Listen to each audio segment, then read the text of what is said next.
tous dit, assez dommage, c'est peut-être la dernière fois.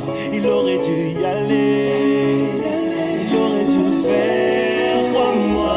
On a tous dit, assez dommage, c'est peut-être la dernière fois.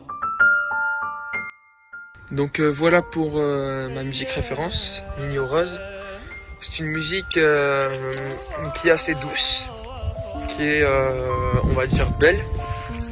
Mais j'ai été surpris d'entendre ça de la part de Nino, parce que Nino c'est mon rappeur préféré. Et habituellement il fait des musiques plutôt sales, plutôt de rue.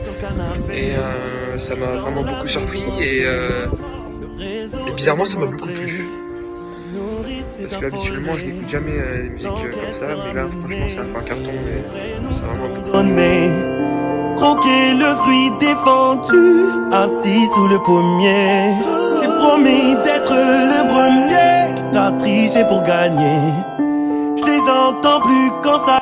On passe donc maintenant à ma musique préférée actuelle. Alors cette musique c'est Moulaga de Jul et Us l'Enfoiré. C'est une musique qui ambiance vraiment bien, que j'écoute souvent grâce aux périodes de fête et aux anniversaires en soirée. Mais en ce moment j'en profite un maximum parce que je pense qu'au niveau du mois de janvier tout ça c'est fini pour être un maximum en forme pour Las Vegas.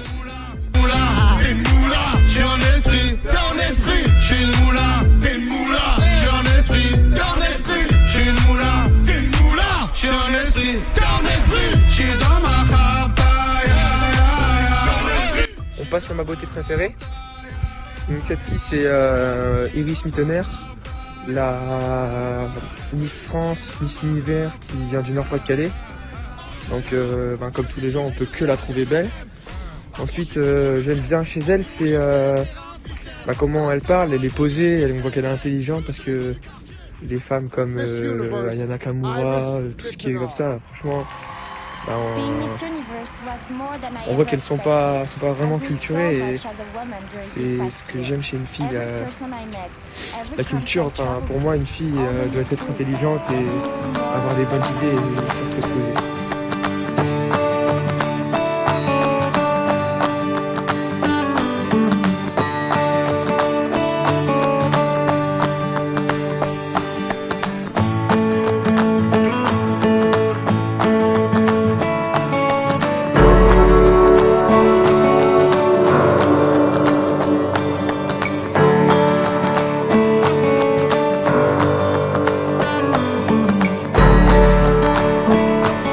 On passe maintenant à mon film culte.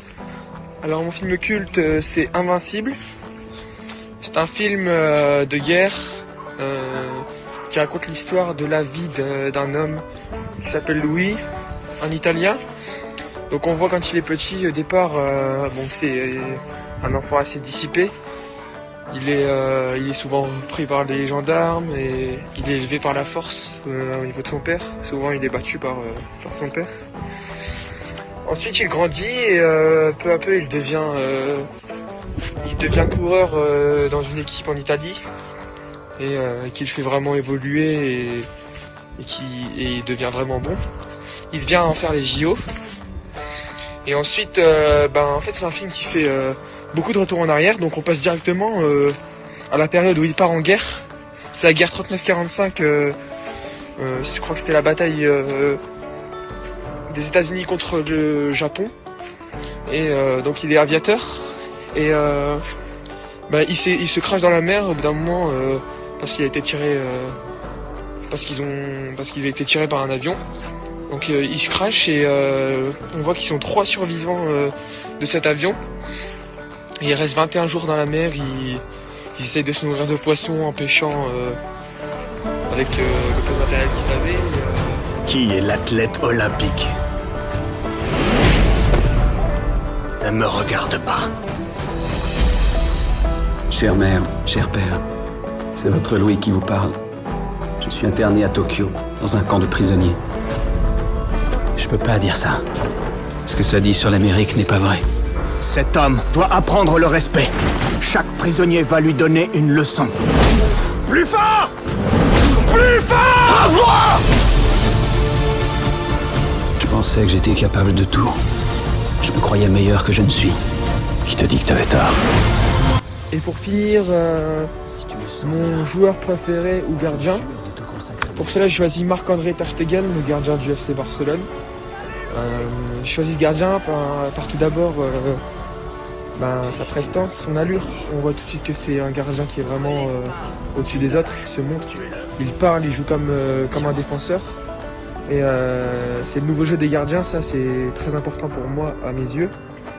Ensuite, Ter Stegen, il fait franchement des arrêts, on peut pas s'imaginer, il fait des arrêts réflexes que peu de gardiens font.